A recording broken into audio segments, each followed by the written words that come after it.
কিছু ভবঘুরের যুবক মানে বোঝেন না, বউ যদি দরজা খোলে অমুকের বাপ তুমি ঢোলো কেন, কয় মা তুই বুঝবি না আজ একটু বেশি পরিমাণে মাল খাজি, কথা কন ঠিক না? যারা ইয়াবা ফেন্সিডিল গাঁজা মদ খায়া গাছক ধাক্কা মারে কয় ভাইজান সাইড দেন। দেখবেন মা বোনেরা মাঝে মাঝে বিরক্ত হয়ে গেলে রাগান্বিত হয়ে সন্তান কোলে দিয়ে বলে সামলাও তো, একটু নেও তো, এর ফ্যাপু ভ্যাপর ভাল লাগে না, মনে আসাদ দিয়ে শেষ করে ফেলে দেয়। রাগান্বিত হয়ে স্বামীর কোলে দেয়, কিন্তু আপনাদের এলাকায় দেয় না। সামলাও সামলাও, বাপু যেমন খারাপ হয়েছে একটা তেমনি খারাপ, বাপু হারামি পেটর থেকে বের হয়েছে ডবল হারামি, আছে না? সন্তান খারাপ হলে সব দোষ বাপের, কয় বাপের কিচ্ছু ছাড়েনি, বাপের কিচ্ছু ছাড়েনি। আর যদি ভালো হয় কয় মা যে ভালো, ও ভালো হলে সব গুণ মায়ের, আর খারাপ হলে সব দোষ বাপের, আছে না নাই? আল্লাহর এক বুজুর্গ গোলাম এক জায়গায় দিনই মজলিসে কোরআন এবং সুন্নাহ থেকে কথা বলতেছে। ওই পাশ দেখতে হিন্দু মেয়ে হেঁটে যাচ্ছে, অমুসলিম মেয়েটা চিন্তা করলো মুসলমানেরা বলে কি, একটু জানার কৌতূহলে শোনার আগ্রহ নিয়ে মেয়েটা মহিলা প্যান্ডেলে বসে গেল। আমাদের এখানে মহিলা প্যান্ডেল আছে না, অনেক জায়গায় এরকম মহিলা প্যান্ডেল তৈরি হয়। তো আল্লাহর সেই বান্দি মহিলা প্যান্ডেলে বসে গেল, হিন্দু মেয়েটা আলোচনা শুনতেছে। আল্লাহর সেই বুজুর্গ গোলাম আলোচনা করতেছেন, কুল হু আল্লাহু আহাদ, হে নবী আপনি বলুন আল্লাহ এক, আল্লাহ অদ্বিতীয়। মেয়েটা বুঝতে পারলো সৃষ্টিকর্তার নাম আল্লাহ। বলেন তো সৃষ্টিকর্তার নাম কি? আল্লাহ। আলোচনার প্রেক্ষাপটে আল্লাহর সেই বুজুর্গ গোলাম আলেম বান্দা আলোচনা করতে করতে এক সময় তিনি বললেন, ইন্নাদ-দীনা ইনদাল্লাহিল ইসলাম, নিঃসন্দেহে আল্লাহর কাছে শুধুমাত্র কেবলমাত্র একটি ধর্মই মনোনীত, ধর্মের নাম কি? ইসলাম। ইসলাম আছে যেখানে শান্তি আছে, ইসলাম আছে যেখানে সমাধান আছে।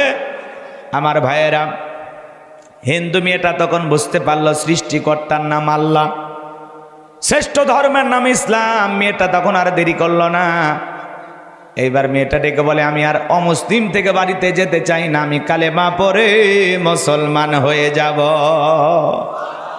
এইবার হিন্দু মেয়েটা কালেমা পড়ে মুসলমান হয়ে যাওয়ার পরে বাড়িতে চলে গেল। উঠতে বসতে আল্লাহর জিকির করে, বিসমিল্লাহ পাঠ করে। হঠাৎ করে মেয়েটার মা শুনতে পেয়ে জিজ্ঞাসা করে, মা কি যেন ফিসফিস করে বললে, আমি বুঝতে পারলাম না। মেয়েটা ডেকে বলে, মা মুসলমান হয় যারা মিথ্যা কথা বলতে পারবে না তারা, ওয়াকুলু কওলান সাদীদা, সত্য কথা বলো, সঠিক কথা বলো, ইমানদাররা হবে সত্যবাদী। কথা বলেন ঠিক কি না? আমাদের সমাজে মিথ্যাবাদী আছে না নাই? মিথ্যা কথা বলে সকালবেলা নাস্তা করে, দুপুরে লাঞ্চ করে, রাতে ডিনার করে, ভরা পেটেও মিথ্যা, খালি পেটেও মিথ্যা। মিথ্যা বলতে বলতে চেহারা ব্যাকা হয়ে গেছে, এক পা কবরে ঢুকে গেছে। এরপরে মিথ্যা বলা ছাড়ে না, ওদের মিথ্যা বলা দেখে শয়তান পর্যন্ত বলে আমিও এত খারাপ না, আছে না নাই? সকাল বিকাল মিথ্যা কথা। নওগাঁর মানুষ অবশ্য আল্লাহ আল্লাহ, এদিকের মানুষ মিথ্যা কথা বলে না। আরে মহাদেবপুরের মানুষ আরো ভালো। আমার ভাইয়েরা সামনের দিকে যায়, ভালো না বললে আবার ঝামেলা হতে পারে। যে কথা বলতে চাচ্ছিলাম গভীর মনোযোগ দিয়ে শোনেন। মেয়েটা ডেকে বলে, মা কয়েকদিন আগে মুসলমানদের একটি ধর্মীয় প্রোগ্রামে গিয়ে বুঝতে পেরেছি সৃষ্টিকর্তার নাম আল্লাহ, শ্রেষ্ঠ ধর্মের নাম ইসলাম। আমি আর দেরি করি নাই, কালেমা পড়ে মুসলমান হয়েছি। তাই নাকি? বলে হ্যাঁ। ঠিক আছে মা, এখনো সময় আছে, ইসলাম ধর্ম ত্যাগ করে আবারও বাপ দাদার ধর্মে ফিরে আসো। মেয়েটা ডেকে বলে, মা আমার পক্ষে কোনো মতে ইসলাম ধর্ম ছাড়া সম্ভব নয়। আমার ভাইয়েরা গভীর মনোযোগ দিয়ে কথাগুলো শোনাবেন। রাতের বেলায় যখন মেয়েটার বাবা চলে আসছে, ডেকে বলে, স্বামী সর্বনাশ হয়ে গেছে, আমাদের একমাত্র মেয়ে কালেমা পড়ে মুসলমান হয়েছে। তাই নাকি? বলে হ্যাঁ। মেয়েকে ডাক দাও। জিজ্ঞাসা করে, মা এসব কি শুনছি, তুমি নাকি মুসলমান হয়েছ? মেয়েটা ডেকে বলে, হ্যাঁ বাবা যা শুনেছেন সত্য, আমি কালেমা পড়ে মুসলমান হয়েছি। ডেকে বলে, মা তোমাকে নিয়ে অনেক আশা ভরসা, তুমি মুসলমান হয়েছো, এ কথা প্রকাশ পেলে সমাজের চোখে আমার মান সম্মান থাকবে না, আমার উঁচু মাথা নিজ হয়ে যাবে, বংশের মুখে চুনকালি পড়বে। এখনো সময় আছে, ইসলাম ধর্ম ছেড়ে দাও। মেয়েটা ডেকে বলে, মা বাবা যত কথাই বলো, আমার পক্ষে ইসলাম ধর্ম ছাড়া সম্ভব নয়। বাবা রাগান্বিত হয়ে মেয়েটার গালে একটা থাপ্পড় বসায় দিলেন। মেয়েটা কাঁদতে কাঁদতে ডেকে বলে, বাবা যত খুশি আঘাত করো, মারতে মারতে যদি মেরে ফেলে দাও, জীবনটা দিতে রাজি, কিন্তু কালেমা ছাড়তে রাজি নাই। বলেন আল্লাহু আকবার। এইবার পরের দিন সকালবেলা এই ব্যক্তি বাদশার দরবারে চলে গেছে। ওই দেশের বাদশা তার সিলমোহর মারা আংটিটা এই ব্যক্তির হাতে দিয়েছে। ওই দেশের নিয়ম হলো বাদশার সিলমোহর মারা আংটি হেফাজতের দায়িত্ব যে পালন করবে, কোনো কারণে আংটি হারিয়ে ফেলে দিলে ওই বাদশার আংটি হারানোর অপরাধে বাদশা তাকে ফাঁসি দিয়ে মারে। এই ব্যক্তি আংটি হাতে পাওয়ার পরে ডেকে বলে, বাদশা আমি এমনি নানান টেনশনে আছি, চিন্তা ভাবনায় আছি, কোনো কারণে আংটি হারিয়ে ফেলে দিলে আপনি তো আমাকে ফাঁসি দিয়ে মারবেন, আবার আপনার মতো এত বড় বাদশা আমার হাতে আংটিটা দিয়েছে, ফেরত দিলেও কেমন দেখায়, আপনি যদি মনে কিছু না নেন, এই আংটি হেফাজতের দায়িত্ব আমি আমার মেয়ের কাছে দিতে চাই। বাদশা ডেকে বলে, আমার কোনো আপত্তি নাই, কিন্তু দেশের আইন সম্পর্কে মেয়েটাকে অবশ্যই অবগত করবেন। এইবার বাড়িতে যাওয়ার পরে এই ব্যক্তি আংটিটা যখন মেয়েটার হাতে দিয়েছে, ডেকে বলে, মা এটা বাদশার সিলমোহর মারা আংটি, খবরদার তুমি যেন হারিয়ে না ফেলো, হারিয়ে ফেললে বাদশার সিলমোহর মারা আংটি হারানোর অপরাধে বাদশা তোমাকে ফাঁসি দিয়ে মারবে, আমি বাবা হয়েও তোমাকে বাঁচাতে পারবো না। এইবার মেয়েটা বিসমিল্লাহির রহমানির রহিম বইলা জামার পকেটে আংটিটা রেখে দিল। বাবা কৌশলে রাতের বেলা মেয়ে যখন ঘুমের মধ্যে চলে গেছে, জামার পকেট থেকে আংটিটা চুরি করে নিয়ে যায়, বাড়ির পাশে নদী ছিল, নদীর ভিতরে ছুঁড়ে মারছে, আর মনে মনে ভাবতেছে, মেয়ে রে, এইবার বাদশার সিলমোহর মারা আংটিটা নদীর ভিতরে ফেলাইয়া দিলাম, তুমি বাদশার সিলমোহর মারা আংটি হারানোর অপরাধে বাদশা তোমাকে ফাঁসি দিয়ে মারবে, তুমি মুসলমান হয়েছো এ কথা প্রকাশও পেল না, সমাজের মানুষের চোখে আমাকে ছোট হতে হলো না, বাবা হয়ে আপন মেয়ের বিরুদ্ধে এই গভীর ষড়যন্ত্র করলেন, কারণ একটাই, বাবা বেঈমান, মেয়েটা হলো ইমানদার। ইসলাম মানতে গেলে আপন বাবা ও সন্তানের বিরুদ্ধে অবস্থান নাই, কথা বলেন ঠিক কিনা? মুসলিম জাতির পিতা ইব্রাহিম আলাইহিস সালাম যখন ডেকে বলে, বাবা যেই দেবতা শোনে না, চোখে দেখে না, কানে চোখে দেখে না, শোনে না, না পারে আপনাদের উপকার করতে, না পারে আমাদের উপকার করতে, নাকের ডোকায় মাছি পড়লে তাড়ানোর শক্তি নাই, ও বাবা এগুলো দেবতার আর পূজা করো না, এক আল্লাহর ইবাদত করো, এক আল্লাহর ইবাদত করো। আজর ঠাকুর ডেকে বলে, ইব্রাহিম তোমার এত বড় সাহস, তুমি আমার দেবতার বিরুদ্ধে কথা বলো, আজ থেকে তোমার বাড়ি আমার বাড়িতে জায়গা হবে না, আজ থেকে তুমি আমার বাড়িতে থাকতে পারবে না, আমার চোখের সামনের দিকে দূর হয়ে চলে যাও। তাওহীদের দাওয়াত দেওয়ার কারণে, আল্লাহর পথে দাওয়াত দেওয়ার কারণে আপন বাবা ও সন্তানকে ঘর ছাড়া করেছিল, কথা বলেন ঠিক কি না? আমার ভাইয়েরা গভীর মনোযোগ দিয়ে শুনবেন, আমি গুনাহগার যে কথা আপনাদেরকে বলতে চাচ্ছিলাম, এইবার আপন বাবা মেয়ের বিরুদ্ধে গভীর ষড়যন্ত্র করলেন, আংটিটা নদীর ভিতরে ছুঁড়ে মারছেন। আমার ভাইয়েরা এইবার মেয়েটার ভাগ্যের পরিণতি কি হয় আপনারা কি একটু শুনবেন? কারা কারা শুনবেন? দুই হাত তুলে দেখান। লিল্লাহে তাকবীর, লিল্লাহে তাকবীর। আজকেও তামাম পৃথিবীতে মুসলমানদের বিরুদ্ধে ষড়যন্ত্র আছে না নাই? তামাম পৃথিবীর জালেমেরা ঐক্যবদ্ধ হয়েছে ইসলাম আর মুসলমানকে বিদায় করে দেওয়ার জন্য। কিন্তু মনে রাখবেন বাজান গো আমার, জালেমদের জুলুম যত বাড়বে মুসলমানদের বিজয় তত নিকটে, কথা বলেন ঠিক কি না? ভয় পাওয়ার কোনো কারণ নাই, আধারে ভয় পেও না, আলো আছে আড়ালে, কালো সব পালিয়ে যাবে তুমি উঠে দাঁড়ালে, আধারে ভয় পেও না, আলো আছে আড়ালে, কালো সব পালিয়ে যাবে তুমি উঠে দাঁড়ালে, নাস্তিকেরা পালিয়ে যাবে আমরা উঠে দাঁড়ালে, কথা বলে ঠিক কি না? একটু হুঙ্কার দেওয়া লাগবে, একটু আওয়াজ দেওয়া লাগবে, তাহলে বাতিলেরা কাঁপবে। চুপচাপ থাকলে ওরা ঘাড়ে চেপে বসে থাকবে। কথাকে বোঝা যায়? কষ্ট হচ্ছে আপনাদের? তাহলে একটু জবান ছেড়ে সবাই পড়ুন। আল্লাহ রাব্বুল আলামিন বলেন, ইন্নাল্লাযীনা ক্বালু রাব্বুনাল্লাহু সুম্মাস্তাকামু তাতানাজ্জালু আলাইহিমুল মালাইকাতু আল্লা তাখাফু ওয়া লা তাহজানু ওয়া আবশিরু বিল জান্নাতিল্লাতী কুনতুম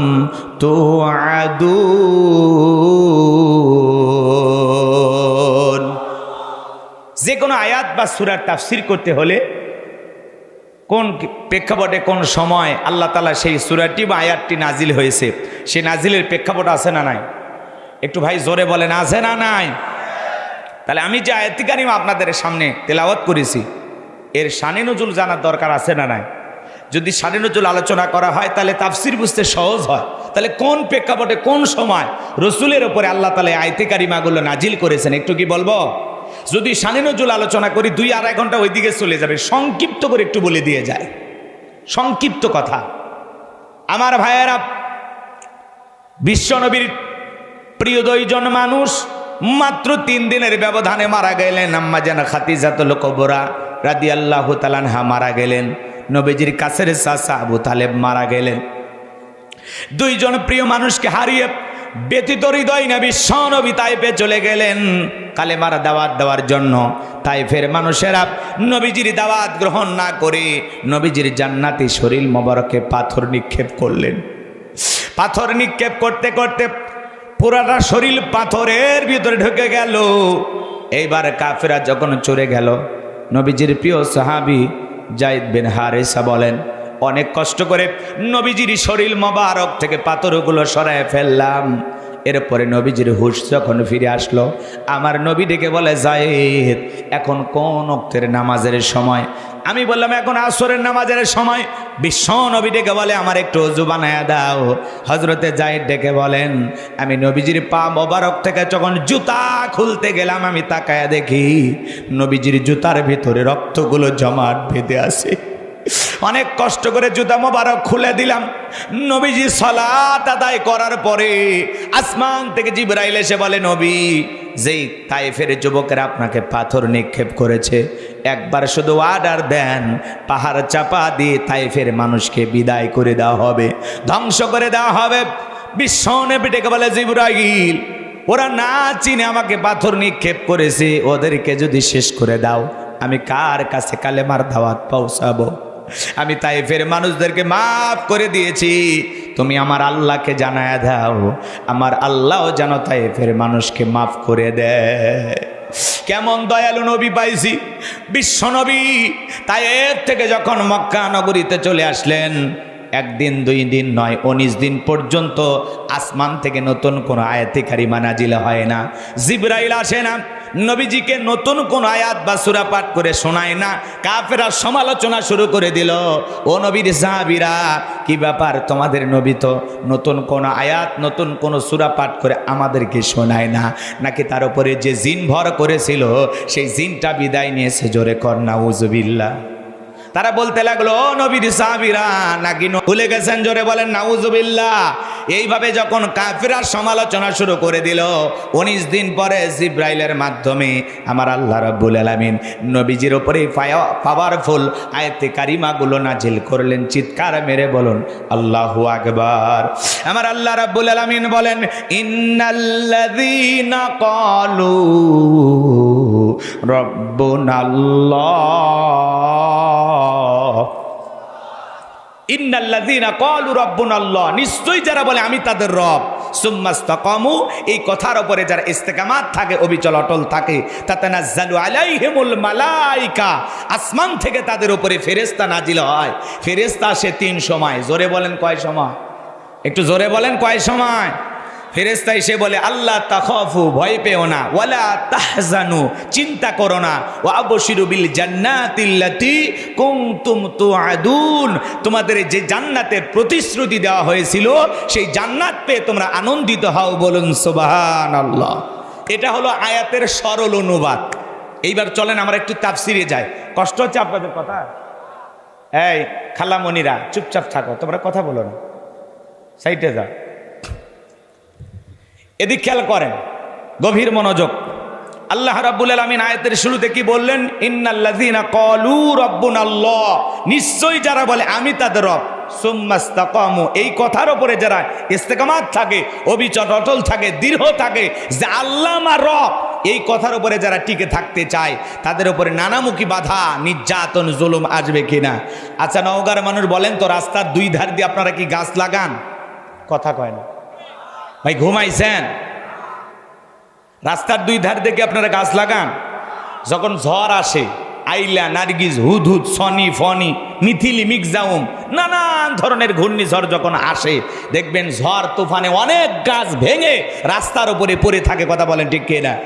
আবার কিছু গাছ মজবুতভাবে শিকড় নিয়ে দাঁড়িয়ে থাকে, এর নাম হলো সুম্মাস্তাকামু, দৃঢ় থাকা, মজবুত থাকা, অবিচল অটল থাকা। আপনি যখন বলবেন আল্লাহ আমার রব, এই কথার উপরে যদি টিকে থাকতে চান, আপনার উপরে মামলা আসবে, হামলা আসবে, নির্যাতন আসবে, জুলুম আসবে, ঘর ছাড়া করবে, বাড়ি ছাড়া করবে।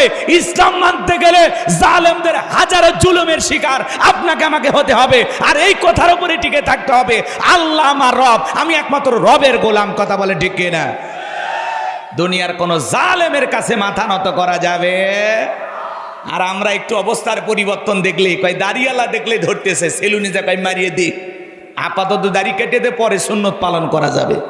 যখন তাকে অবস্থা খারাপ, টুপিওয়ালা দেখেই ধরতেছে, টুপি আর পরেই না। এরকম তেল তেলা ইমান নিয়ে জান্নাত, জান্নাত কি মামুর বাড়ির ডাল, গেলে এক ডুবো খাইতে দেবে? জান্নাতে যেতে হলে আপনাকে পরীক্ষা দিয়ে উত্তীর্ণ হয়েই জান্নাতে যাওয়া লাগবে। কথা বলে ঠিক কিনা?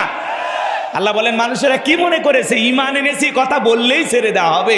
তাদের কি পরীক্ষা করা হবে না? তাদের পূর্ববর্তী যারা এসেছিল তাদেরকে আমি আল্লাহ পরীক্ষা করে দেখেছি, বিদায় আমি আল্লাহ পরীক্ষা করে দেখব ঈমানের দাবিতে কারা সত্যবাদী আর কারা মিথ্যাবাদী। কথা বলেন ঠিক কি না? আপনি ফাও ফাও জান্নাতে যাওয়ার আশা করেন না। জান্নাতে যেতে হলে আপনাকে পরীক্ষা দিয়ে পুরে পুরে খাঁটি স্বর্ণ মার্কা ঈমানদার হওয়া লাগবে। কথা বলেন ঠিক কি না? অত সোজা না।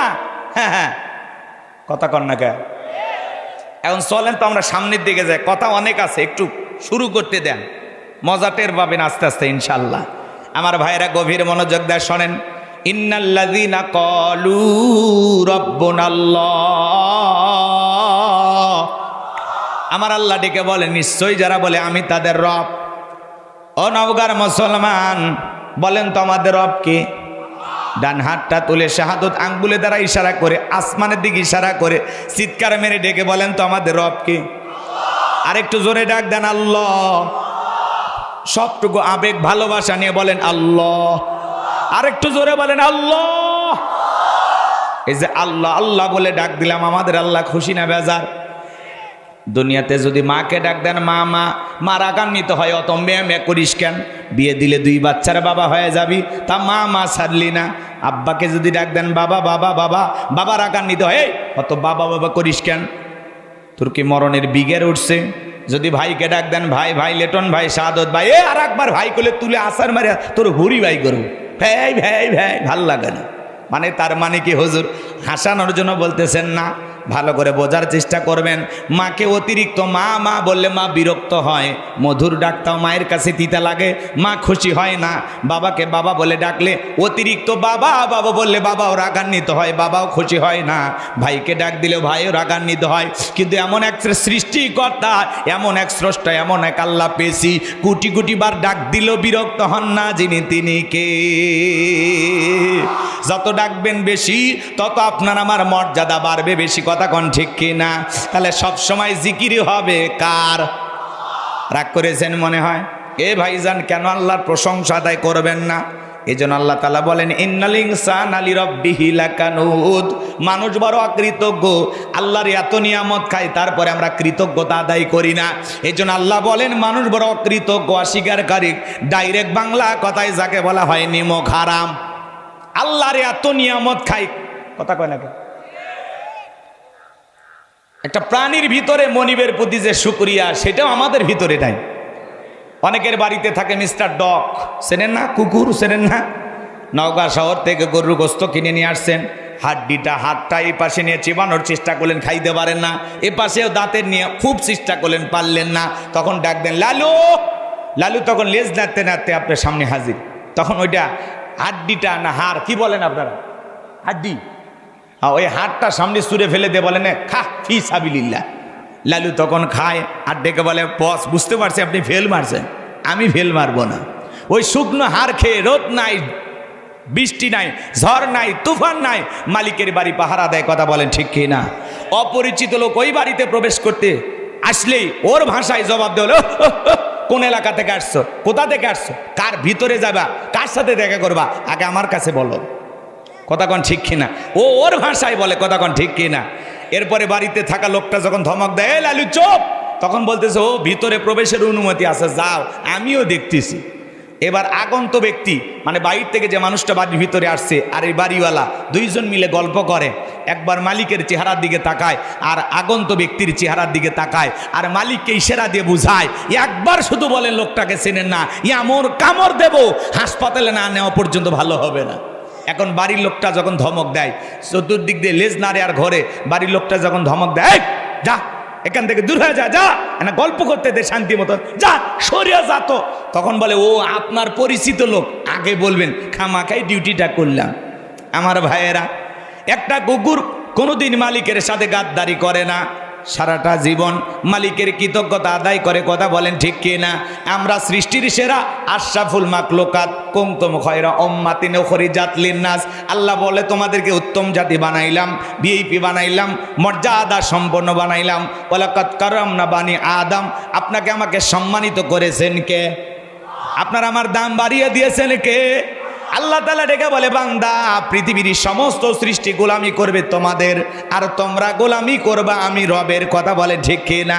দুনিয়াতে যা কিছু দেখি সব কিছু আল্লাহ তাআলা আমাদের জন্য সৃষ্টি করেছেন। হুয়াল্লাযী খালাকালাকুম মা ফিল আরদি জামিআ। আমার আল্লাহ ডেকে বলে বান্দা পৃথিবীর জমিনে যা কিছু দেখো সব কিছু আমি আল্লাহ পাক তোমাদের জন্য সৃষ্টি করেছি, আর তোমাদেরকে সৃষ্টি করেছি আমি আল্লাহর গোলামি করার জন্য। এত সুন্দর করে যে আল্লাহ তাআলা সৃষ্টি করেছেন, যে আল্লাহ তাআলা সৃষ্টি করেছেন সে রবের গোলামি করব তো ইনশাআল্লাহ, করব তো ইনশাআল্লাহ। চোখের জায়গায় চোখ দিলেন, নাকের জায়গায় নাক দিলেন, ঠোঁটের জায়গায় ঠোঁট দিলেন, এত সুন্দর কান বানাইলেন, হাত বানাইলেন, পা বানাইলেন, এত সুন্দর করে নিপুণভাবে যে আল্লাহ তাআলা সৃষ্টি করেছেন সেই রবের গোলামি করার দরকার আছে না নাই? লম্বা হবে, লম্বা করতে পারবো না। এ দেহের সৃষ্টির রহস্য নিয়ে যে কথা বলি 2-3 ঘন্টা আলোচনা করে শেষ হবে না। সংক্ষিপ্ত কথা এতটুকু, মালিক আপনাকে আমাকে বানিয়েছেন তার গোলামি করার জন্য। সারাটা জীবন তার গোলামি করে কাটানোর দরকার আছে না নাই? সংক্ষিপ্ত কথা বলে দিয়ে যাই বাজান গো আমার, বলেন তো তাহলে আমাদের রব কি? ইন্নাল্লাযীনা ক্বালু রাব্বুনা আল্লাহ, নিশ্চয়ই যারা বলে আমি তাদের রব। আমাদের রব কে? রুহের জগতে আল্লাহ তাআলা আপনাকে আমাকে সৃষ্টি করেছেন। এরপরে আল্লাহ তাআলা আপনাকে আমাকে প্রশ্ন করেছিলেন আলাস্তু বিরব্বিকুম, আমি কি তোমাদের রব নই? আমরা সেদিন সবাই জবাব দিয়ে বলেছিলাম ক্বালু বালা, অবশ্যই আপনি আমাদের রব। এই পৃথিবীর জমিনে আসার পরে আল্লাহ রাব্বুল আলামিন সর্বপ্রথম যে ওহী নাজিল করলেন ইকরা বিসমি রাব্বিকাল্লাযী খলাক, পর তোমার রবের নামে যিনি তোমাদেরকে সৃষ্টি করেছেন। এ রবের জ্ঞান শিক্ষা দেওয়া হয় কোথায়? মাদ্রাসায় নাকি স্কুলে? কথা বললেন না কেন?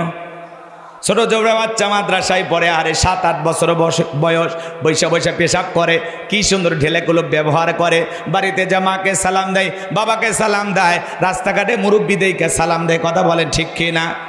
ওস্তাদ বলেছে বাবা দাঁড়িয়ে পেশাব করা হারাম, ছোট্ট বাচ্চা বৈশা পেশাব করে। ওস্তাদ বলেছে বাবা যারা পেশাব থেকে পবিত্রতা অর্জন করবে না কবরের ভিতরে তাদের জন্য শাস্তি হবে। পেশাব থেকে পবিত্রতা অর্জন না করলে শুধু এই কারণে কবরে আযাব হবে, শাস্তি হবে। কথাকে বোঝা যায়? ছোট ছোট বাচ্চা কি সুন্দর আদব কায়দা। একটা ছেলে প্রাইমারিতে পড়ে, স্কুলের ব্যাগ নিয়ে পেশাব করতেছে আর লিখতেছে। জিজ্ঞাসা করা হলো বাবা তুমি কোন ক্লাসে পড়ো? কয় ক্লাস 3-তে। পেশাব করতেছো লিখতেছো, ব্যাপারটা কি? বলে প্রাইমারি পেশাবখানা যা দেখি আমার সারিতাই দাঁড়িয়ে থেকে পেশাব করে। তার মানে যেমন দেখতেছে তেমন শিখতেছে। কথা বলেন ঠিক কি না? সন্তানকে মানুষের মতো মানুষ বানাইতে হলে মাদ্রাসায় পড়ানো ছাড়া বিকল্প কোনো রাস্তা খোলা নাই। কথা বলেন ঠিক কি না? কত ছেলে কলেজ ইউনিভার্সিটিতে পড়াশোনা করে, রাস্তায় পালসার গেনে ঘোরাঘুরি করে, আস্তে করে গাড়িটা ব্রেক করে দাঁড়ায় থাইকা সেন্টার টান দিয়ে কুকুরের মতো দাঁড়িয়ে থেকে পেশাব করে, বসেও না। এরকম 2-4টা সোনার টুকরা সন্তান আছে না? না, এরাও মানুষ। এমনও মুসলমান আছে 30-40 বছর বয়স হয়েছে, পেশাব করে পানিও নেয় না, আবেগের ঠেলা আছে। বলে হুজুর আমি আপনার সেই ভক্ত, একটা সেলফি। মানে সেলফি পরে আগে নামাজ পড়ি, হুজুর আমার শরীর ঠিক নাই। তখন আমি বলি এই অজুহাত তো মহিলাদের, পুরুষের তো এমনটা হওয়ার কথা না। নাকি আজকাল পুরুষের হয়? কয় হুজুর ওই কথা না, পেশাব করে পানি নেইনি। আছে না নাই? ও বলে ভক্ত, পেশাব করে পানি নেই না, ও বলে আবার ভক্ত। এই জন্য এই ভক্তদের দেখলাম এক জায়গায় এক যুবক মোবাইলে ওয়াজও বাজতেছে, রাতের বেলায় যাইতেছে, মোবাইলে ওয়াজও বাজতেছে, আবার পেশাবও করতেছে। এইলে ভক্তের দাম আছে ভাই। কথা কন, এগুলো ভক্তের দাম আছে? ভক্ত হলে খালি শুনলে হবে না, আমল করা লাগবে। কথা বলেন ঠিক কি না? কথা অনেক বাড়ায় যাবে বাজান, কথা আমি বাড়াইতে চাচ্ছি না, আপনাদেরকে কষ্টও দিতে চাচ্ছি না। সামনের দিকে যাই, যে কথা বলতে চাচ্ছিলাম, সন্তানকে যদি আদবালা আখলাকওয়ালা চরিত্রবান সুন্দর সন্তান হিসেবে গড়ে তুলতে চান, তাহলে মাদ্রাসায় পড়ানোর দরকার আছে না নাই? যদি সন্তানকে মাদ্রাসায় পড়াইতে পারেন, এই সন্তানগুলো কোনোদিন মা বাবাকে বৃদ্ধাশ্রমে পাঠাবে না। যেই সন্তানেরা আলেম হবে, হাফেজ হবে, মুফতি মুহাদ্দিস হবে, ওই সন্তানগুলো পিতামাতার সম্মান মর্যাদা বুঝবে। কথা বলেন ঠিক কি না? চলেন সামনের দিকে যাই আমার ভাইরা। পবিত্র কোরআনুল কারীমের 1 নাম্বার সূরা, সূরাতুল ফাতিহার 1 নাম্বার আয়াত। জবান ছেড়ে সবাই বলুন আলহামদুলিল্লাহি রাব্বিল আলামিন। সমস্ত প্রশংসা, যাবতীয় প্রশংসার একমাত্র মালিক তিনি, সৃষ্টিগুলোর রব, আমাদের প্রতিপালক, আমাদের আল্লাহ যিনি। এই আয়াতের ভিতরে রব শব্দ আছে না নাই? এরপরে আপনি আমি যখন রুকুতে চলে গেলাম, কি তাসবিহ পাঠ করলাম? সুবহান রাব্বিয়াল আযীম, সুবহান রাব্বিয়াল আযীম। রব শব্দ আছে না নাই? এরপরে আপনি আমি যখন রুকু থেকে দাঁড়ালাম, সামিআল্লাহু লিমান হামিদা, রব্বানা লাকাল হামদ। রব শব্দ আছে না নাই? এরপরে আপনি আমি যখন মাথাটা নত করে সিজদায় চলে গেলাম, সিজদায় গিয়ে কি তাসবিহ পাঠ করলাম? সুবহানা রাব্বিয়াল আ'লা, সুবহানা রাব্বিয়াল আ'লা। কথা বলে না কেন? ঠিক আছে না ভুল? আর আমরা কিছু কিছু মুসল্লি এমন আছে, খালি সিজদায় গিয়ে পড়তেছে সুবহানাল্লাহ কয় না, সবিনে তেল কয়, আল্লাহ ভালো জানে। স্পষ্ট করে বলতে হবে সুবহানা রাব্বিয়াল আ'লা, সুবহানা রাব্বিয়াল আ'লা, সুবহানা রাব্বিয়াল আ'লা, সুবহানা রাব্বিয়াল আ'লা, সুবহানা সুবহানা সুবহানা। আছে না নাই? স্পষ্ট করে বলতে হবে। এরপরে সালাম ফিরানোর পরে আপনি যখন, আমি যখন মোনাজাতে হাত তুলি, আল্লাহ তাআলার কাছে আমরা দোয়া করার সময় কি বলি? রব্বানা আতিনা ফিদ দুনিয়া হাসানাতাও ওয়া ফিল আখিরাতি হাসানাতাও ওয়া কিনা আযাবান নার। একটু জোরে বলেন আল্লাহু আকবার। সূরা বাকারার 201 নাম্বার আয়াত। আল্লাহর কাছে ডেকে বলে, হে আমাদের রব, আমাদেরকে দুনিয়ার কল্যাণ দান করো, আখিরাতের কল্যাণ দান করো, ওই কঠিন জাহান্নামের আগুন থেকে আমাদের মুক্তি দাও। তাহলে ইহকাল পরকালের কল্যাণ দেওয়ার মালিক কে? জাহান্নামের আগুন থেকে বাঁচানোর মালিক কে? আরেকটু জোরে বলেন কে? আমার ভাইয়েরা, পবিত্র কোরআনুল কারীমের সর্বশেষ যে সূরা, সূরাটির নাম হলো নাস, তার 1 নাম্বার আয়াত, কুল আউযু বিরাব্বিন নাস। এই আয়াতের ভিতরে রব শব্দ আছে না নাই? জীবনের পরতে পরতে রব, আপনি আমি যেদিন মারা যাব, মসজিদের মাইকে যেদিন এলান জারি হবে, এই গ্রামের অমুক ব্যক্তি বেঁচে নাই, ইন্না লিল্লাহি ওয়া ইন্না ইলাইহি রাজিউন। আপনার আমার মৃত্যুর সংবাদ শোনার পরে ছেলেটা কেঁদে বলবে বাবা নাই, মেয়েটা কেঁদে বলবে বাবা নাই, প্রিয়তমা স্ত্রী কেঁদে বলবে আমার স্বামী নাই, মা বাবা বেঁচে থাকলে বলবে কলিজার ধনটা হারাইলাম। এ বাজান গো আমার, আত্মীয় স্বজন, পাড়া প্রতিবেশী, বন্ধু বান্ধব সবাই আপনার আমার মৃত্যুর সংবাদ শোনার পরে বাড়িতে ভিড় জমায়ে দেবে। ওই দামি বিল্ডিং থেকে নামাইয়া দেখে রঙিন পোশাক কুইলা উলঙ্গ করায় আপনাকে আমাকে বড়ই পাতার গরম পানিতে গোসল করায় দেবে।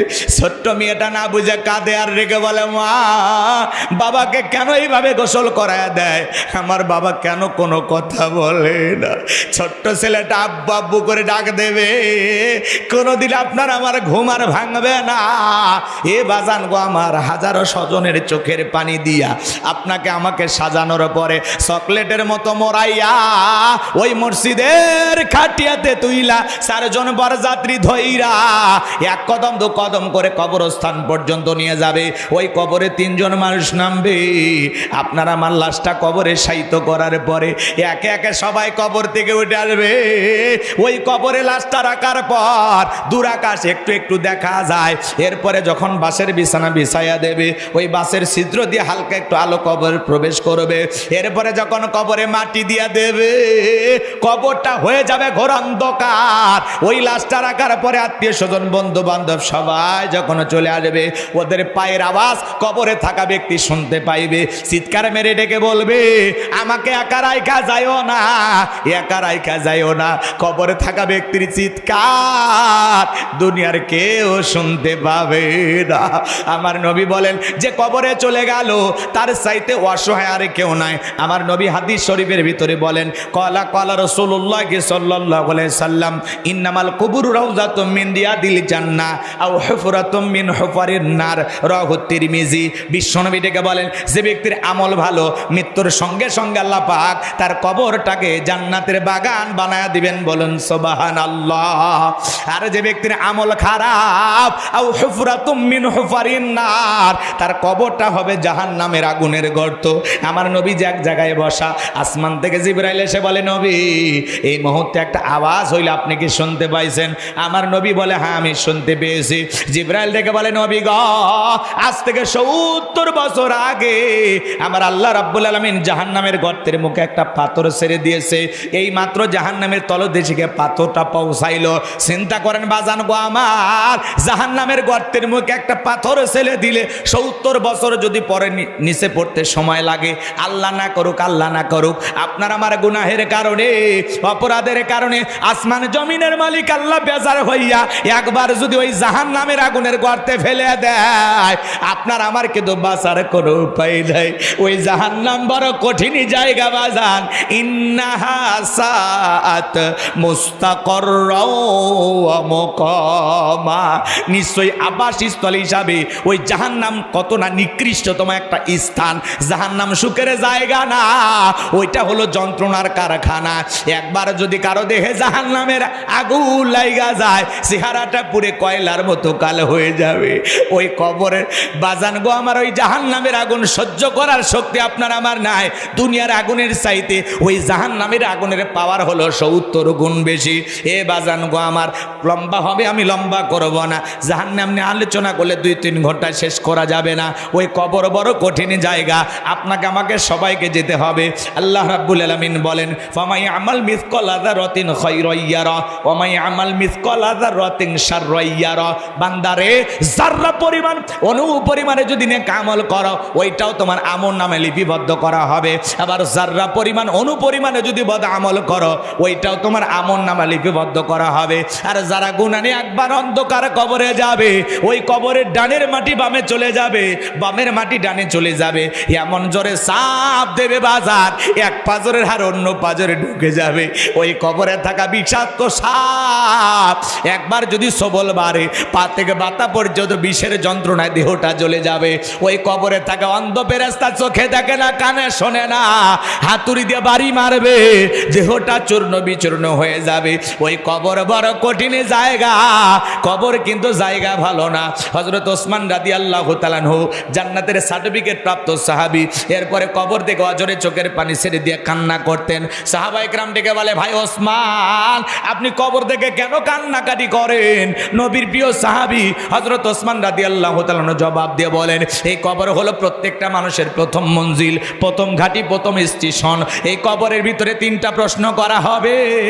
যে সঠিক উত্তর দিতে পারবে তার মিজান ফুলসিরাতে কোনো টেনশন নাই। যে উত্তর দিতে পারবে না, তার আর বাঁচার কোনো উপায় নাই। ওই কবর কিন্তু কঠিন জায়গা। ওই কবরের ভিতরে আপনাকে আমাকে প্রশ্ন করা হবে, মার রব্বুকা, তোমার রবকে। 1 নাম্বার প্রশ্নের ভিতরে রব শব্দ আছে না নাই? জোরে বলেন, আছে না নাই? 1 নাম্বার প্রশ্ন করা হবে, মার রব্বুকা, তোমার রবকে। এই দুনিয়ার জমিনে রবের গোলামি করেছে যারা, এক আল্লাহর ইবাদত করেছে যারা, কোরআন সুন্নাহ দিয়ে জীবন সাজাইছে যারা, নেক আমল করে আল্লাহর খাঁটি গোলাম হয়ে, মুমিন মুত্তাকি বান্দা হয়ে, রাসূলের রেখে যাওয়া আদর্শের পথে যারা চলেছে, নেক আমল করে আল্লাহর প্রিয় মুমিন বান্দা হয়ে, মুত্তাকি বান্দা হয়ে, নেক আমল করে কবরে যাবে যারা, প্রশ্নের সঠিক উত্তর দিতে পারবে তারা। ওই নেককার ইমানদার নাম্বার, আল্লাহর প্রিয় গোলামদেরকে যখন জিজ্ঞাসা করা হবে মার রব্বুকা, ওই নেককার ইমানদার মুমিন মুত্তাকি বান্দা জবাব দিয়ে বলবে রব্বি আল্লাহ, রব্বি আল্লাহ, আমার রব আমার আল্লাহ। কিন্তু যারা গুনাহগার নাফরমান বেঈমান আল্লাহর অবাধ্য গোলাম, যারা মনে করেছিল খাও দাও ফুর্তি করো দুনিয়াটা মস্ত বড়, মরার পরে কি হয় এগুলো পরে দেখা যাবে, যারা আমোদ প্রমোদে মেতেছিল শয়তানের ওয়াসওয়াসায় পড়ে ভুল পথে পরিচালিত হয়েছে, মিসগাইড হয়েছিল, এ বাজান গো আমার, যারা জাহান্নামের আগুনে চলার জন্য এই দুনিয়ার জমিনে অশ্লীলতা অকাম বদকাম যা আছে ইচ্ছা মতো করেছিল, এ বাজান গো আমার, ওই গুনাহ নিয়ে আল্লাহর অবাধ্য গোলাম হয়ে কবরে যাবে যারা, কবরের জবের সঠিক উত্তর দিতে পারবে না তারা, তাদেরকে যখন প্রশ্ন করা হবে মার রব্বুকা, তারা ফ্যাল ফ্যাল করে তাকিয়ে থাকবে, হাই হাতাল আদরি, আফসোস তারা সেদিন কিছুই বলতে পারবে না। কথা বলেন ঠিক কি না আমার ভাইয়েরা? তাহলে নেক আমল করে কবরে যাবে যারা, সঠিক উত্তর দিতে পারবে তারা, তাহলে নেক আমল করে কবরে যাওয়ার দরকার আছে না নাই? আল্লাহর গোলামির মাধ্যমে নেক আমল করে নিজের জিন্দিগিটা সুন্দর করে সাজাইয়া আল্লাহর গোলাম হয়ে 5 ওয়াক্ত সালাত আদায় করে কারা কারা কবরে যেতে চান দুইটা হাত তুলে মালিককে একবার দেখান। আল্লাহ আমাদের সবাইকে নিয়ে আমল করা তৌফিক দান করুন। জোরে বলুন আমিন। আর একটু জোরে বলেন আমিন। হাত নামান, কষ্ট হচ্ছে আপনাদের? একটু হাত নামান বাজান গো আমার। কবর কিন্তু জায়গা ভালো না, কথা বলেন না কেন? 6 দিন পরে নখ কষে যাবে, 9 দিন পরে চুল, কবর গাগের সামান নিতে কইরো না কেউ ভুল, কবর জায়গা ভালো নয়, কবর জায়গা ভালো নয়, আমল দিয়ে কবর গৃহ সাজিয়ে নিতে হয়, কবর জায়গা ভালো নয়, কবর জায়গা ভালো নয়, আমল দিয়ে কবর গৃহ সাজিয়ে নিতে হয়। 17 দিনে পেট ফেটে শেষ পোকার খাদ্য হবে, 60 দিন পরে গোশ থাকবে না, কঙ্কাল পরে রবে। 17 দিনে পেট ফেটে শেষ পোকার খাদ্য হবে, 60 দিন পরে গোশ থাকবে না, কঙ্কাল পরে রবে। 90 দিনে হাড়গুলি সব, 90 দিনে হাড়গুলি সব আলাদা হয়ে রয়, কবর জায়গা ভালো নয়, কবর জায়গা ভালো নয়, আমল দিয়ে কবর গৃহ সাজিয়ে নিতে হয়। 6 দিন পরে নখ খসে যাবে, 9 দিন পরে চুল, কবর গায়ে সামান নিতে কইরো না কেউ ভুল, কবর জায়গা ভালো নয়, কবর জায়গা ভালো নয়, আমল দিয়ে কবর গৃহ সাজিয়ে নিতে হয়। কথা বলেন ঠিক কিনা? লম্বা হবে, লম্বা করব না। তাহলে কবরে 1 নাম্বার প্রশ্ন মার রব্বুকা, তোমার রবকে।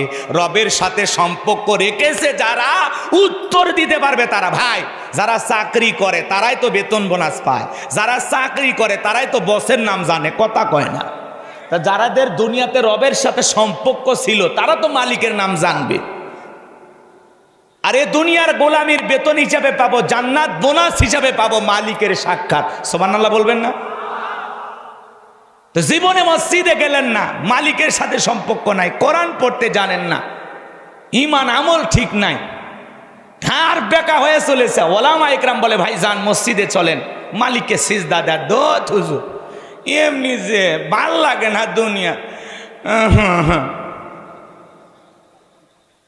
নামাজের কথা কইলে নানান অজুহাত, ঘাড় বেঁকা করে আর এক দিক দিয়ে চলে যায়। 7 দিন হাত ধরে টানবেন, কয় হুজুর কালকে মিস নাই, আবার টানবেন, কয় কালকে যাব, কালকে কালকে কাল কাল করতে করতে শোনা যায় কি হয়েছে, আজরাইলের সাথে মিস কল দিবে গেছে, আছে না ভাই? তো ভাই আমরাই যে অজুহাতে, নানান অজুহাতে ইবাদত ছেড়ে দিই, আজকে ধরবো কালকে ধরি। যে রমজান মাসে হারে কত মুসল্লি নতুন বের হলো, আমরা মনে করলাম যাক এরা মনে হয় আর ছাড়বে না, ঈদের চাঁদ উঠেছে ও শালা নামাজও ছেড়েছে। কথা কন নাকি আপনারা? এরকম নাই? যার দিলে আছে আমার আল্লাহর ভয়, যার মনে আছে আমার আল্লাহর ভয়, আল্লাহ আল্লাহ সব সময়, আহার নিদেরা ভালো লাগে না এই দুনিয়া, ভালো লাগে না, ভালো লাগে শুধু ইল্লাল্লাহ, লা ইলাহা ইল্লাল্লাহ। জোরে লা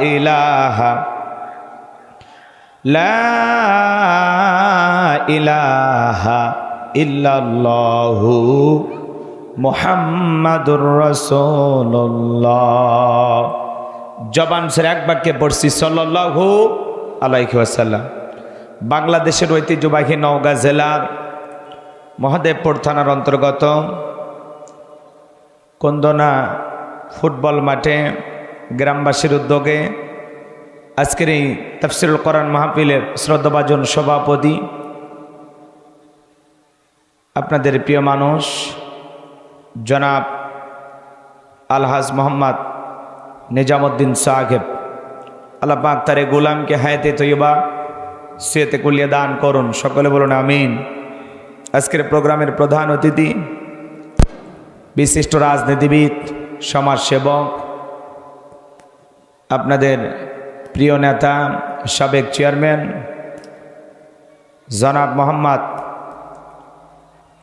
মুফাক্খারুল ইসলাম মুকুল সাহেব, আল্লাহ পাক তার গোলামকে হায়াতে তৈয়বা সিয়াতে কুলিয়া দান করুন, জনগণের খেদমতের জন্য কবুল করুন, সকলে বলুন আমিন। আলোচনা রেখে ধন্য করেছেন হাফিজ কারি মোহাম্মদ আনিসুর রহমান সাহেব। আলোচনা রেখে ধন্য করেছেন তরুণ আলোচক, চমৎকার কণ্ঠ, নওগাঁ জেলার কৃতি সন্তান হজরত মাওলানা মোহাম্মদ আবু রাইহান সাহেব। সকল আলোচকের আলোচনা আল্লাহ পাক দ্বীনের জন্য, ইসলামের জন্য, কোরআনের ময়দানের জন্য কবুল করুন, সকলে বলুন আমিন।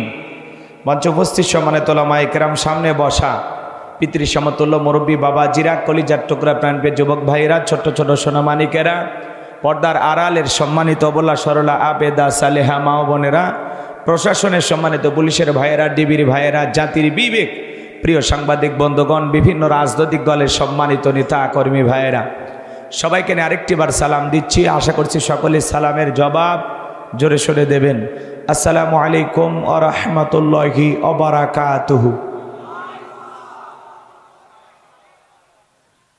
আমরা শুকরিয়া আদায় করতেছি সেই মহান মনিবের দরবারে, আল্লাহ পাক সুবহানাহু ওয়া তাআলা অত্যন্ত দয়া করে, করুণা করে, মায়া করে, মোহাব্বত করে, ফয়েতের কান্ডার, রহমতের ভান্ডার, আপনার আমার কলিজার টুকরা নবী, হৃদয় নিংড়ানো সবটুকু ভালোবাসা উজাড় করে জবান ছেড়ে সকলেই পড়ুন সাল্লাল্লাহু আলাইহি ওয়াসাল্লাম। সম্মানিত ভাইরা, আজকের প্রোগ্রামে আসতে পেরে, বসতে পেরে আপনারা খুশি না বেজার? কারা কারা বেজার দুই হাত তুলে দেখান। আলহামদুলিল্লাহ, নওগাঁর মানুষ অনেক চালাক। শ্রোতারা যদি চালাক হয়, ওয়াজ করে শান্তি পাওয়া যায়। কক হইতে কলিকাতা বুঝে নাই। আজকের প্রোগ্রামে আসতে পেরে, বসতে পেরে কারা কারা খুশি, মুখে নিয়ে হাসি, আওয়াজ দেবে বেশি।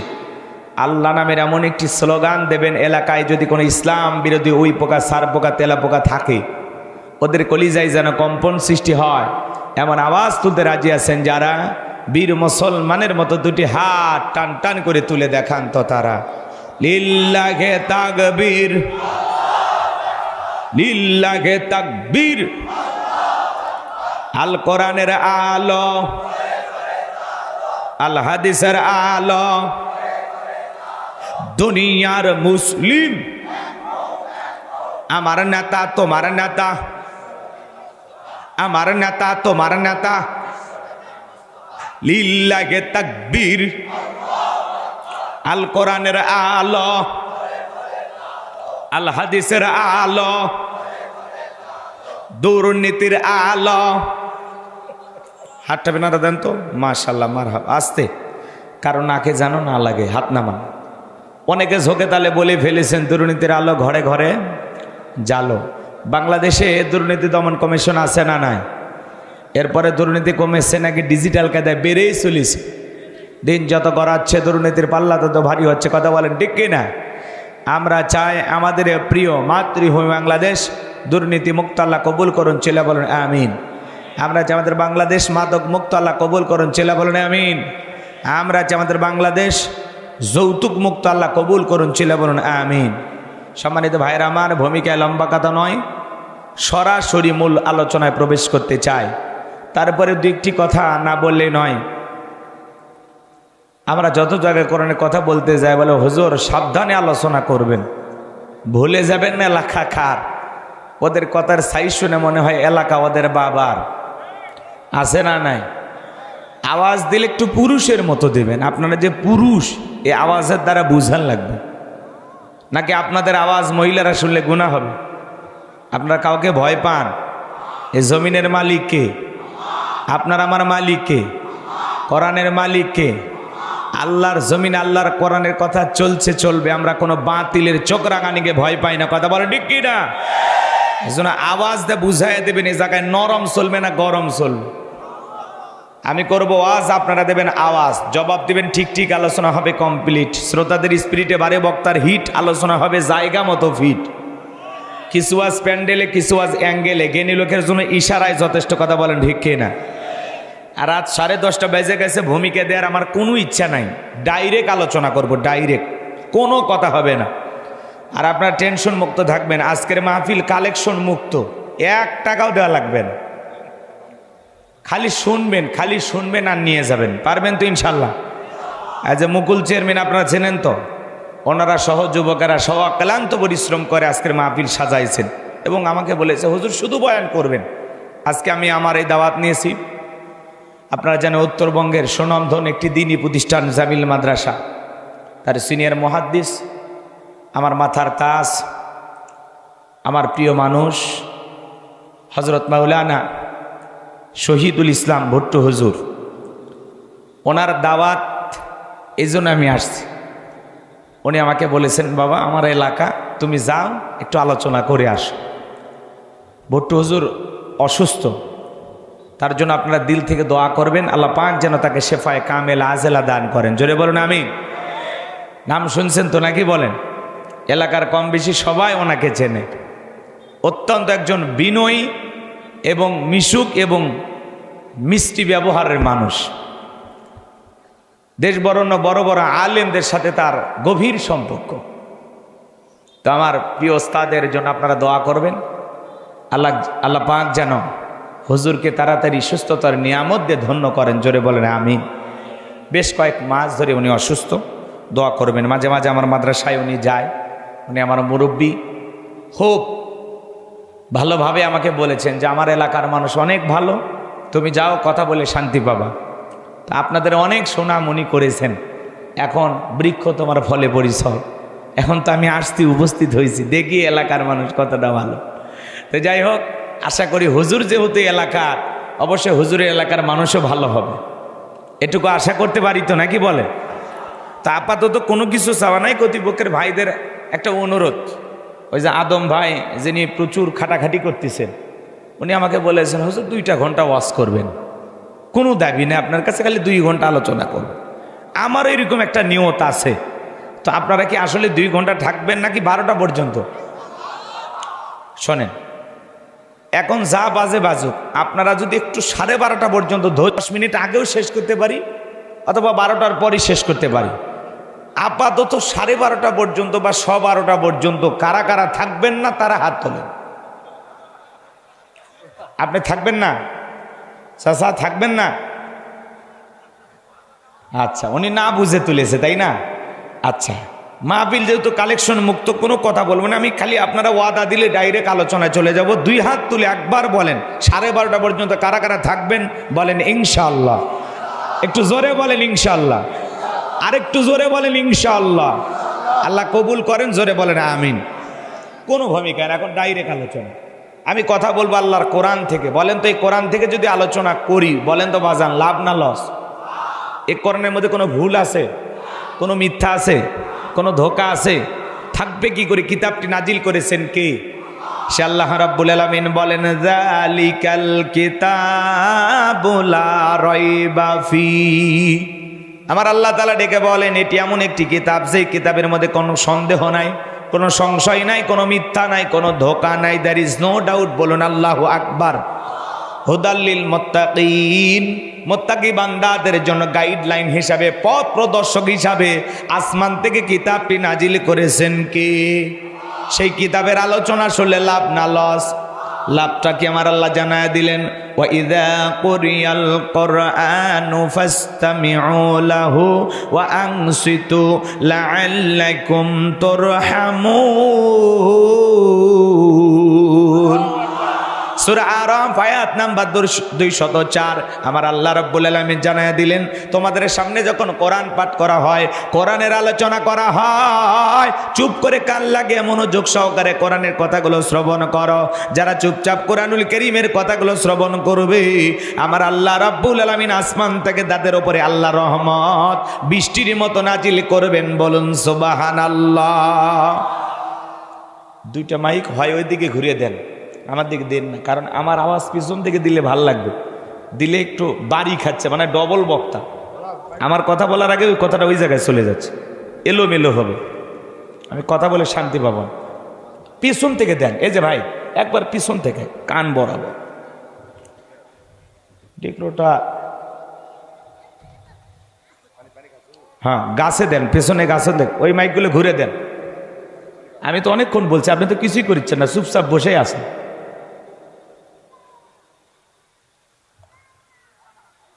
হ্যাঁ, আমার কানে আওয়াজ দিলে ভালো হবে, মানে আমার কথা আপনাদের কানে পৌঁছার আগে আমার শোনালেন, তাহলে ওয়াজ করে আমি তৃপ্তি পাবো। এই আর কিচ্ছু না, আওয়াজ যা আছে চলবে, এখন মেনে নেওয়া লাগে। সম্মানিত ভাইয়েরা আমার, পেছনে সেট করে দেন, একটা মাইক নাই আলাদা, তাড়াতাড়ি তাড়াতাড়ি করেন, গভীর মনোযোগ দিয়ে কথাগুলো শুনবেন। আমার ভাইয়েরা, আল্লাহ রাব্বুল আলামিন বলেন, তোমাদের সামনে যখন কোরআন পাঠ করা হয়, কোরআনের আলোচনা করা হয়, চুপ করে কান লাগিয়ে মনোযোগ সহকারে কোরআনের কথাগুলো শ্রবণ করো। যারা চুপচাপ কোরআনুল কারীমের কথাগুলো শ্রবণ করবে, আমার আল্লাহ রাব্বুল আলামিন আসমান থেকে তাদের উপরে আল্লাহর রহমত বৃষ্টির মতো নাজিল করবেন। বলুন সুবহানাল্লাহ। এই জায়গা আল্লাহর রহমত নাজিল হইতেছে, এই বিশ্বাস আপনার আমার আছে না নাই? এটা এখন খেলার মাঠ না, এটা সাধারণ জমি না, এটা এখন জান্নাতের বাগান। কথা বলেন ঠিক কি না? আর আপনাদের সামনে যখন কোরআন থেকে কথা বলা হবে, উপকারটা কার? আমার আল্লাহ বলেন, ওয়াযাক্কির ফাইন্না যিকরা তানফাউল মুমিনিন। সূরা জারিয়ার 55 নম্বর আয়াত আল্লাহ তাআলা ডেকে বলেন, যারা মানে মুমিন বান্দা, তাদের সামনে যখন কোরআন দিয়ে ওয়াজ করা হয়, কোরআন থেকে উপদেশ দেওয়া হয়, এই কথাগুলো শোনার পর আমার মুমিন বান্দাদের উপকারে আসবে। বলুন সুবহানাল্লাহ। আমি আজকে আপনাদের সামনে কথা বলবো পবিত্র কোরআনুল কারীমের 41 নম্বর সূরা। সূরাটির নাম হামিমাস সিজদা। মোট আয়াত আছে 54টি, রুকু আছে 6টি। বিশ্বনবীর মক্কার জিন্দেগিতে এই সূরাটি নাজিল হয়েছেন। আমি যে আয়াতে কারিমা তেলাওয়াত করেছি, আয়াতের নাম্বার হলো 30। এই আলোচনা কবুল করার পর আল্লাহ যেন আমাদের সবাইকে পার করে দেন ফুল সিরাতের ব্রিজ। জোরে বলেন আমিন, আরেকটু জোরে বলেন আমিন। তাহলে সূরার নাম হামিমাস সিজদা। মোট আয়াত কত? 54, রুকু আছে 6টি।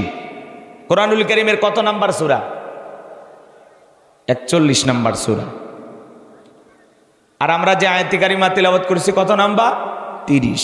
পাইবেন কোথায়? 24 নাম্বার পারার 19 নাম্বার পৃষ্ঠার 3 নাম্বার লাইনে এই আয়াতে কারিমা রয়েছে। বলুন আল্লাহু আকবার। আর কোনো ভূমিকা নাই। এখন ডাইরেক্ট আলোচনা, জবান ছেড়ে প্রাণ ভরে আমার সাথে সবাই তেলাওয়াত করুন।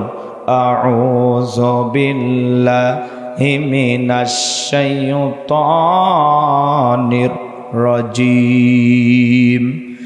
বিসমিল্লাহির রাহমানির রহিম। বিতাড়িত মোর্দার শয়তানের কাছ থেকে আল্লাহ পাকের কাছে আশ্রয় প্রার্থনা চাচ্ছি। পরম করুণাময় সীম দয়ালু আল্লাহ তাআলার নামে শুরু করছি। আমরা যে কোনো কাজ শুরু করব কার নামে? একটু জোরে বলেন, কার নামে? আল্লাহর নামে কাজ শুরু করলে বরকত আছে না নাই ভাই? যে কোনো কাজের শুরুতে আল্লাহ তাআলাকে স্মরণ করতে হবে, যে কোনো কাজের শুরুতে। তাহলে কাজের ভিতরে বরকত দেবেন কে? আরেকটু জোরে বলেন কে? যে কোনো কাজের শুরুতে আল্লাহ তাআলাকে স্মরণ করলে কতটা লাভ। যদি আমি 2 মিনিট একটা গল্প বলি আপনাদেরকে, কষ্ট হবে? বলবো, রাগ করবেন না তো?